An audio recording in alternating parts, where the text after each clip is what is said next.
Olá, a TV Folha faz uma nova entrevista com os candidatos a presidente da República neste ano eleitoral de 2018. O entrevistado de hoje é o senador Álvaro Dias, ele tem 73 anos e é também ex-governador do Paraná e é candidato pelo Podemos.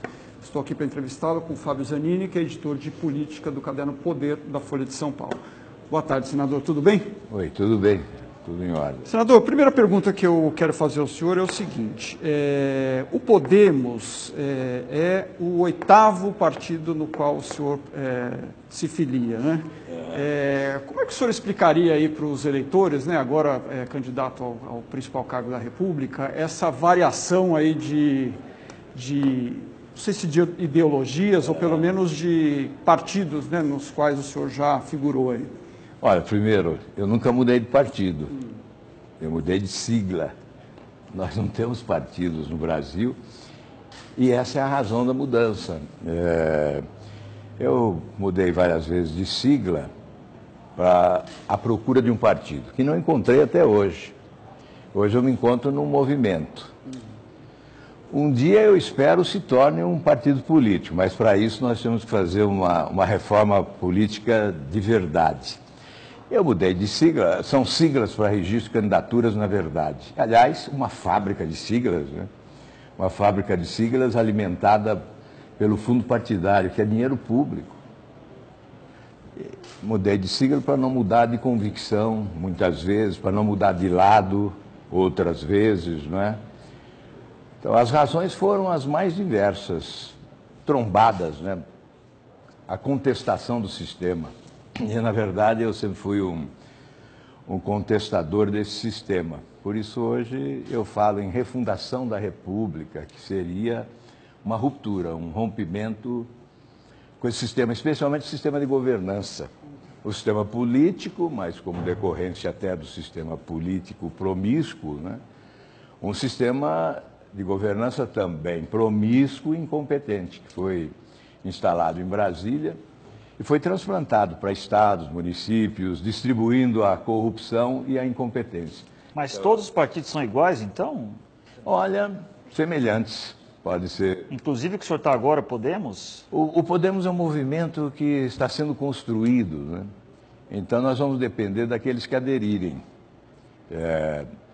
Quando eu digo o Podemos quer fazer a leitura correta das prioridades da população. É isso que o partido quer. Mas nós vamos depender dos que aderirem ao partido. Então, eu não posso afirmar hoje que o Podemos está caminhando para se constituir um partido programático. Mas é a minha esperança, a minha última esperança. Senador, num cenário mais provável aí das eleições desse ano, que é sem o candidato Lula, né, que está aí com os problemas da justiça, segundo o Datafolha, o senhor tem 6% das intenções de voto no cenário nacional sem o Lula. No Sul, o senhor tem 18% das intenções de voto, está à frente até do Geraldo Alckmin, né, que tem 9% por lá, embora no cenário nacional ele tenha 11%, né? E o senhor tem uma rejeição bem menor que a dele, né, nacionalmente. A pergunta que eu faço é o seguinte, o senhor já foi do PSDB, tem alguma chance de, lá na frente, vier a ter uma composição entre o senhor e eventualmente, o candidato Geraldo Alckmin? Olha, primeiro em relação às pesquisas, né, eu considero importantes nesta hora para medir a rejeição. Porque a rejeição diz respeito ao passado e ao presente, portanto, a obra feita. A intenção de voto diz respeito ao futuro, nós não sabemos o que ocorrerá até lá. Então, para medir o potencial de cada candidato, é essencial a rejeição. E eu tenho a menor rejeição entre todos os candidatos e onde eu sou conhecido, a rejeição é ainda menor. Eu creio que esse é um patrimônio que eu tenho que cultivar. Em relação a uma eventual aliança, é claro, eu gosto do Alckmin como pessoa, mas não gosto do sistema que ele sustenta. E o meu objetivo nessa campanha é combater o sistema. Porque hoje nós estamos vendo ladrões do dinheiro público serem presos. Mas não basta a prisão desses barões da corrupção. É preciso acabar com o sistema. Se não acabarmos com o sistema, ele continuará a produzir barões da corrupção. Então, a minha luta, o meu enfrentamento é contra o sistema. Eu esperava isso em 2010, ninguém propôs a ruptura.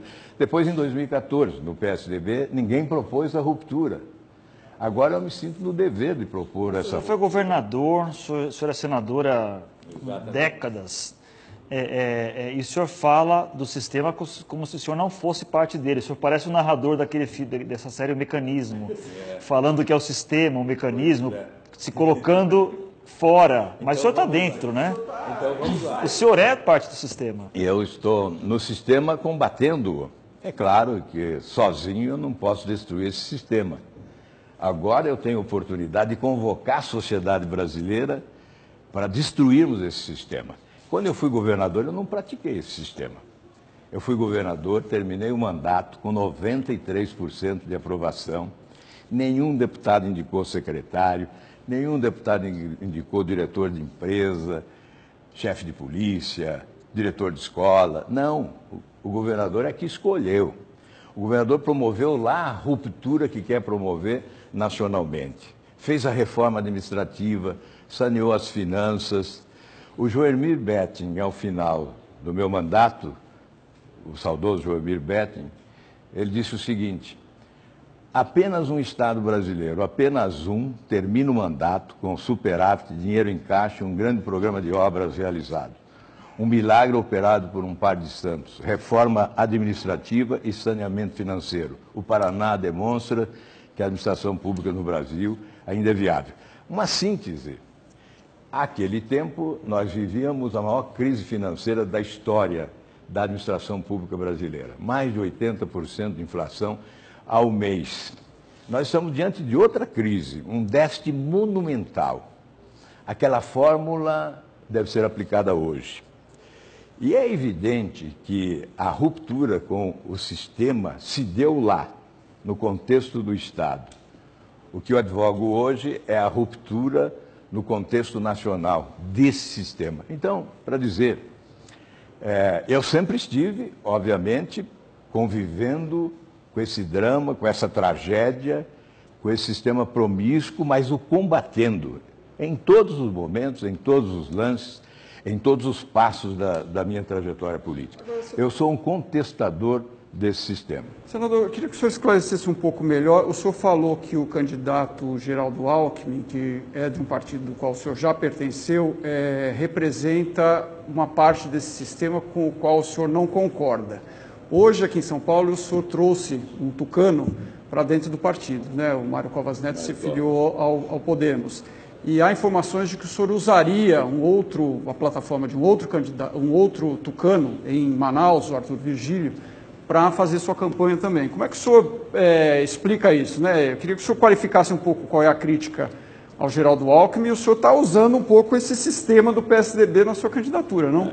Na verdade, só pode aderir à minha candidatura os que contestam o sistema, os dissidentes desse sistema. Quando eu falo em sistema de governança, é só verificar como é que se compõem os governos estaduais. Eu disse que o sistema foi implantado em Brasília, foi institucionalizado e foi transplantado para estados e municípios. É só verificar se esse sistema está implantado em São Paulo ou não. Como é que se dá aqui o loteamento da estrutura governamental.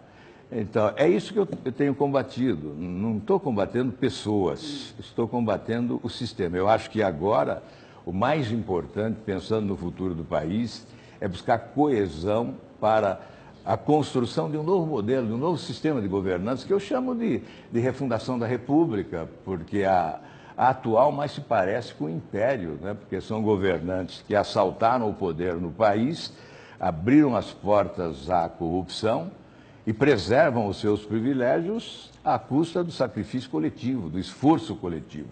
Então, a substituição desse sistema eu chamo de refundação da República. Senador, quando o senhor se torna candidato, ao lançar a sua candidatura, o senhor está atrapalhando o Alckmin, evidentemente, né? Ou ele está me atrapalhando também.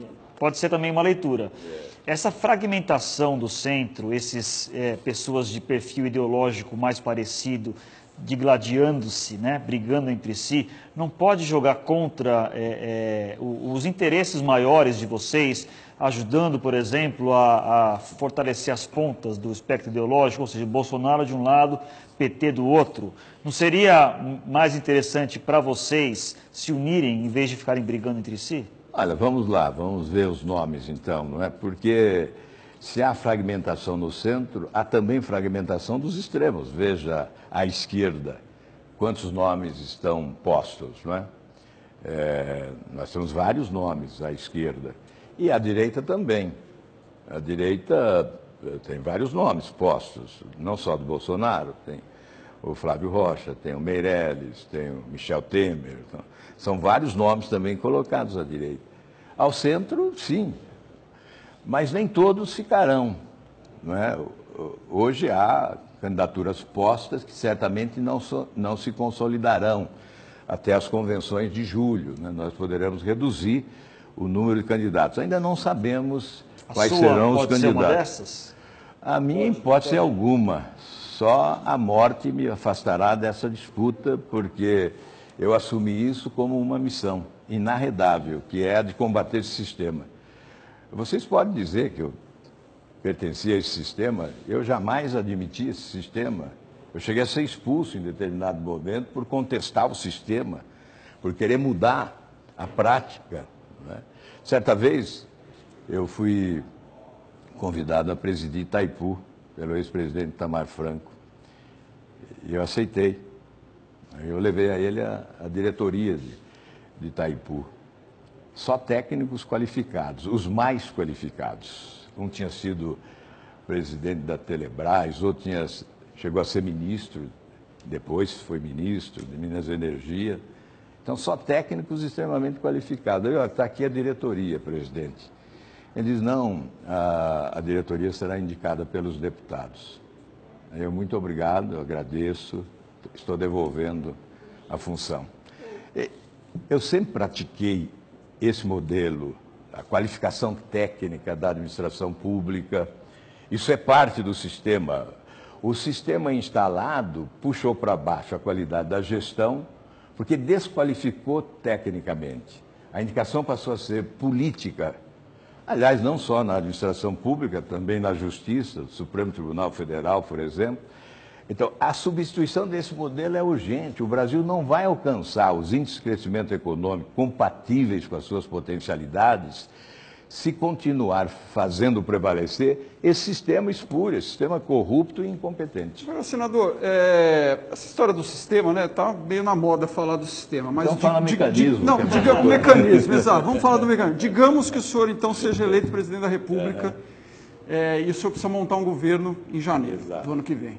Quer dizer, como é que o senhor vai governar sem os Uber-sistema, que são PMDB e, eventualmente, o DEM, e o próprio PSDB, né? Porque a gente vive num presidencialismo de coalizão e a gente vê o que acontece com presidentes que não jogam esse jogo, né?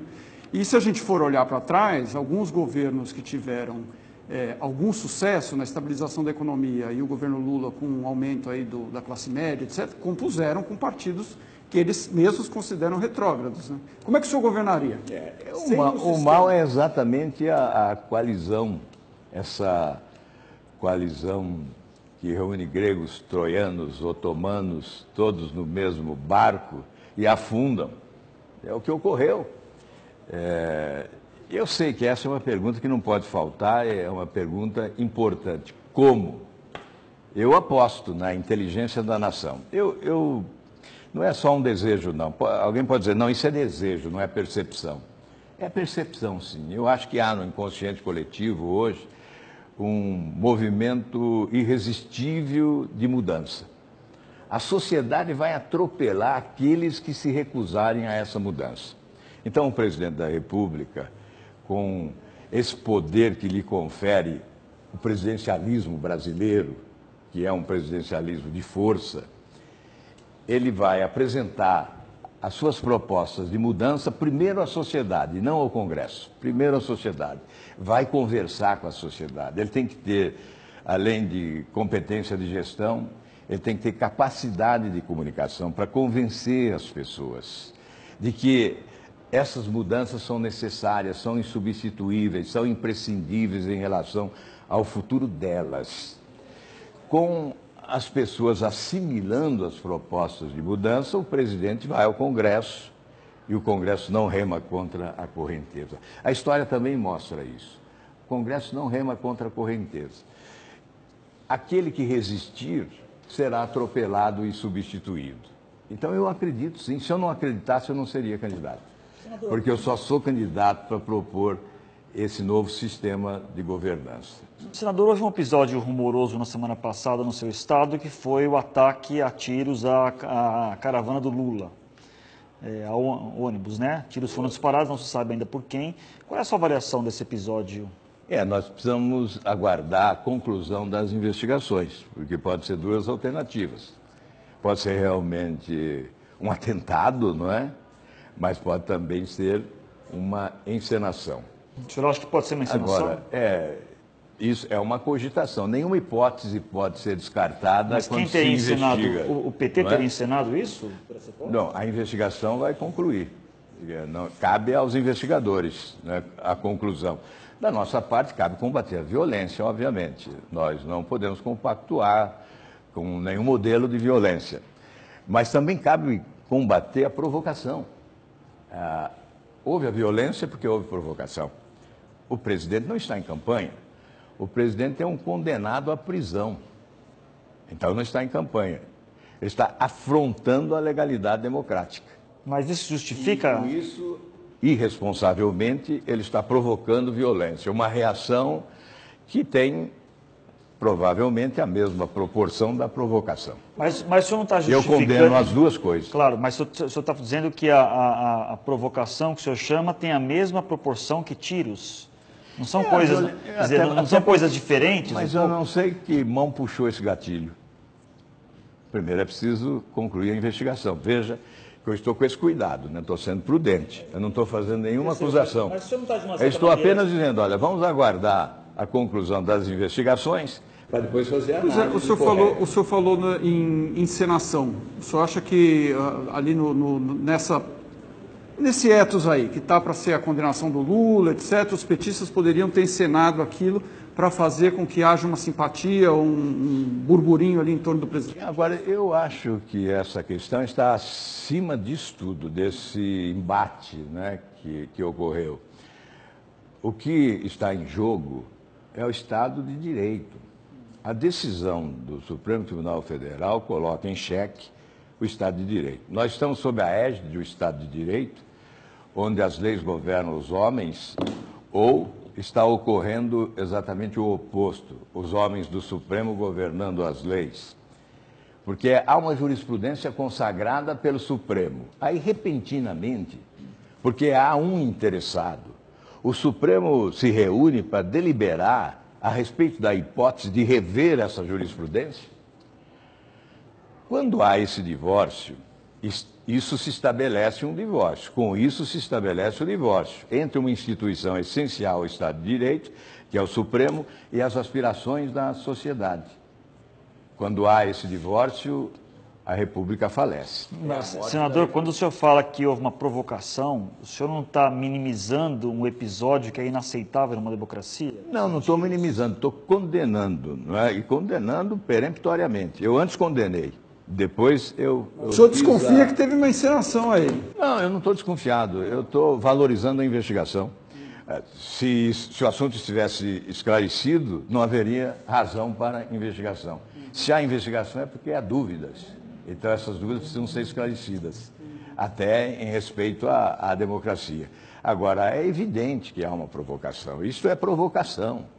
A lei determina que está inelegível. Como é que sai como candidato pelas estradas do país como candidato, se a lei da ficha limpa o torna inelegível e se a jurisprudência do Supremo Tribunal Federal o coloca na prisão? E se o Congresso tivesse votado o projeto que eu apresentei em junho do ano passado, já estaria na Constituição a prisão em segunda instância. A minha proposta legitima constitucionalmente a prisão em segunda instância. E o Supremo não estaria sofrendo desse monumental desgaste que está sofrendo hoje por discutir esse assunto, por rediscutir esse assunto. Não se discute o mesmo assunto todo dia. Ninguém pode estar acima da lei. Aliás, além da prisão em segunda instância, há que se acabar também com o foro privilegiado. Não se acabou também por omissão do Congresso.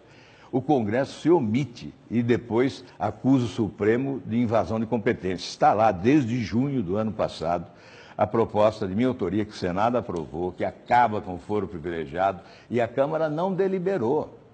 Se tivesse deliberado, muitos já estariam condenados. Nós estamos exatamente na iminência de inaugurarmos uma nova justiça no Brasil, onde todos serão iguais perante a lei. Mas isso só ocorrerá se nós acabarmos com o foro privilegiado. Senão teremos, sim, os privilegiados que não são julgados, as ações prescrevem, e a impunidade prevalece, fica aquela sensação amarga de impunidade ao final. Senador, num eventual segundo turno em que o senhor esteja lá, se o candidato Jair Bolsonaro oferecer o seu apoio, subir no palanque com o senhor topa? Olha, no segundo turno, nós só devemos buscar o apoio da sociedade, porque apoio de segundo turno geralmente é oportunista. Porque, na verdade, o eleitor assistiu à campanha do primeiro turno, fez a sua escolha e vai para o segundo turno, de certa forma, já com uma opção feita. E há uma consolidação nos debates, na apresentação das propostas, nas entrevistas. Então, uma relação direta do cidadão com o candidato. Eu não vou buscar o apoio de ninguém. Mas se um candidato chega com um percentual significativo de votos, embora não vá para o segundo turno e o apoio dele é oferecido, é importante para a candidatura. A minha pergunta é se o senhor aceitaria um candidato, digamos que o Bolsonaro chegue lá no segundo turno com 12% dos votos. Eu acho que isso é um pouco da velha política, né? Achar que as lideranças políticas são proprietárias do voto e transferem para quem elas desejam transferir. Eu não vejo dessa forma mais. Eu acho que houve uma mudança na sociedade, nós temos uma sociedade em movimento, por isso temos problemas emergentes, né, com os quais devemos lidar, além dos problemas seculares que pesam sobre os nossos ombros. Mas eu imagino que o cidadão vai se relacionar diretamente com os postulantes, passando sobre os intermediários. Por isso, as estruturas partidárias hoje perdem para o conceito, para a imagem, para a história, para o passado, para a experiência administrativa, para o passado limpo, sobretudo, e perde para a coragem que alguém possa demonstrar de promover mudanças no país. Então, essa relação direta é que vai prevalecer. Senador, se eleito, o senhor vai fazer a reforma da Previdência no primeiro ano do seu mandato? Olha, nós temos 3 grandes desafios. Um desafio a longo prazo, que é o da produtividade, no contexto desses países emergentes que estão incluídos entre aqueles da renda média alta, o Brasil está em penúltimo lugar, ele só ganha da África do Sul em matéria de produtividade. Então, esse é um desafio. O outro desafio é dos investimentos. Também estamos lá atrás, só temos atrás de nós a Ucrânia e Sri Lanka. Então, veja, são 2 desafios. E o desafio emergente é o fiscal. 159 bilhões de déficit que se manterão nos próximos anos, reduzindo um pouco, mas somente ao final do próximo mandato, se essas mudanças forem efetivadas, nós podemos eliminar esse déficit. Não há nenhuma hipótese de eliminação total desse déficit antes do final do próximo mandato. Mas essas mudanças são urgentes, inclusive da Previdência. É até difícil falar em reforma, né, porque essa palavra se desgastou em razão da incompetência, ou da falta de... Incompetência não, ele até é competente. Falta de credibilidade, não há confiança, não se comunica bem com a sociedade, não pode se comunicar, não tem autoridade para se comunicar bem com a sociedade. Você está falando do Temer, né? O presidente Temer. Então, ele desgastou a palavra reforma da Previdência. Por isso, eu prefiro falar até em atualização da legislação, modernização da legislação. Mas não é só a Previdência, existem os outros problemas. A dívida pública, que é pouco focalizada, cresceu de forma exorbitante, né? De 2008 até agora. Em 2008, 1 trilhão e 500 bilhões. Agora, em janeiro, 4 trilhões e 900 bilhões. Mas qual é a sua sugestão para a dívida pública?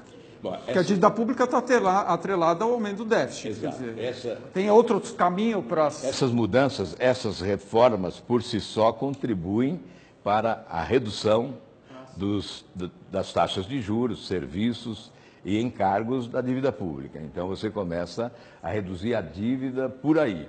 Evidentemente, você pode trabalhar uma melhor administração da dívida pública, desenhando um novo perfil com alongamento para evitar esse impacto presente, né, que sufoca a economia, principalmente as finanças públicas, mas como decorrência, você reduz a capacidade de investir do Estado brasileiro, você reduz também as possibilidades de investimentos. Agora, é fundamental, além de todas essas mudanças, esses desafios, não é?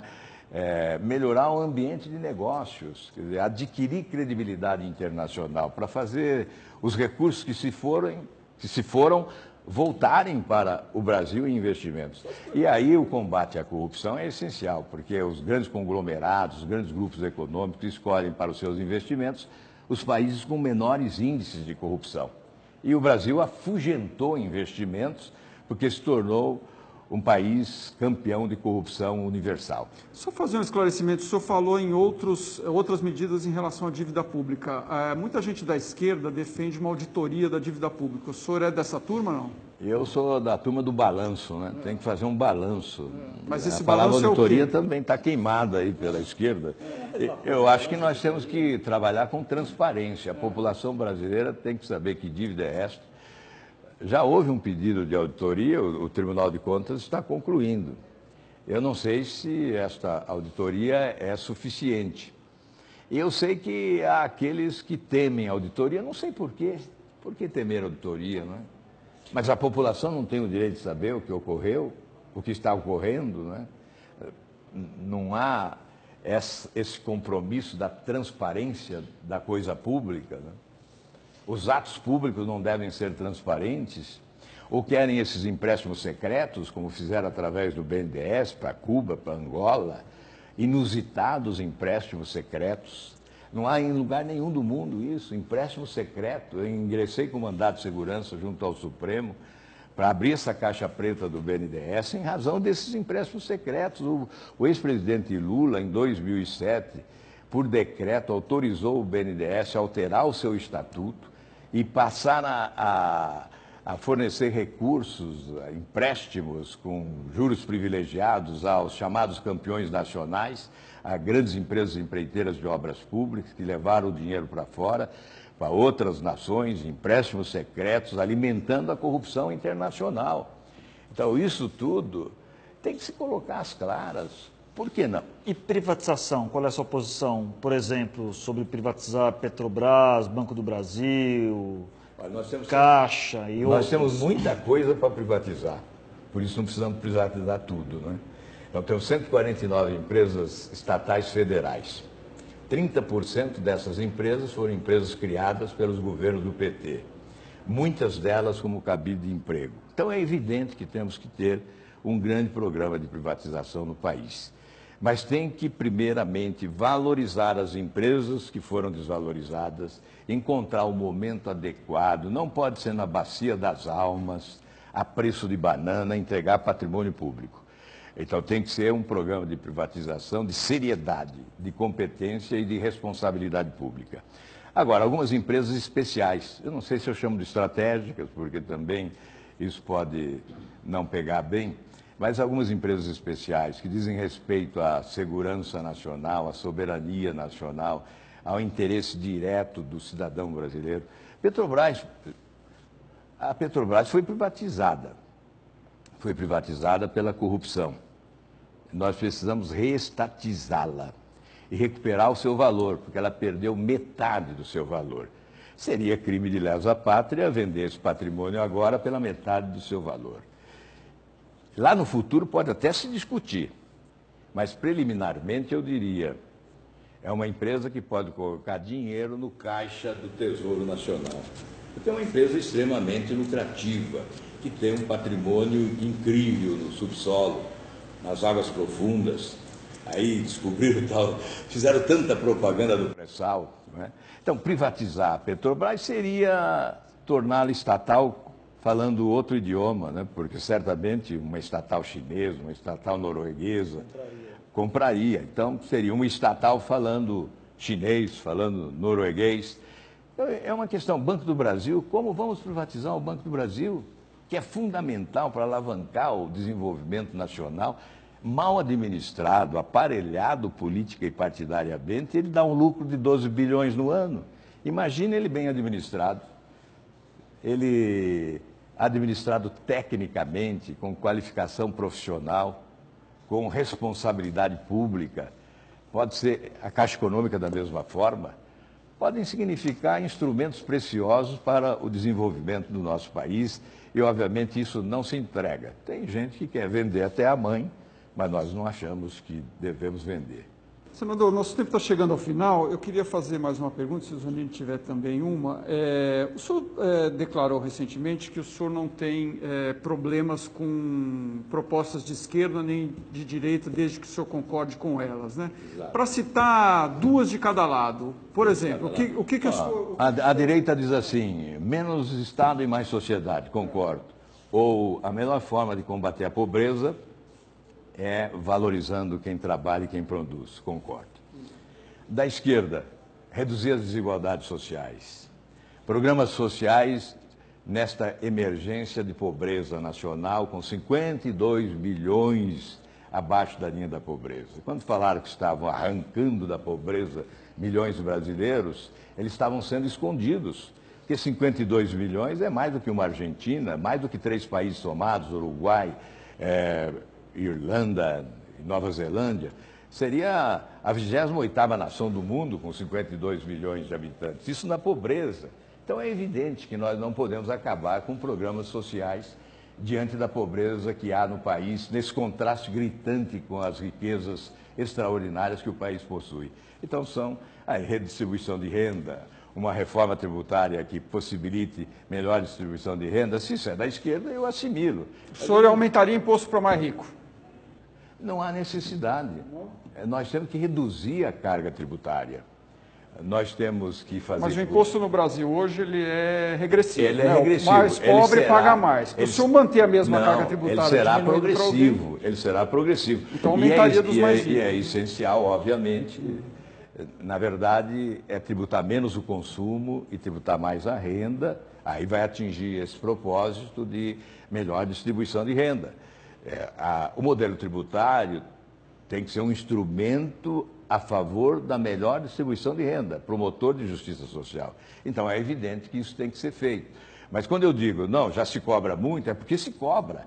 Ocorre que muitos pagam demais, outros pagam de menos e muitos nada pagam, porque há uma sonegação incrível no país, exatamente pela carga tributária abusiva, né? Então, se nós economizarmos siglas, denominações, taxas, tarifas, emolumentos, impostos, contribuições sociais, reduzirmos isso tudo e fizermos com que os brasileiros paguem menos impostos, a roda da economia vai girar com mais força e o governo vai arrecadar mais.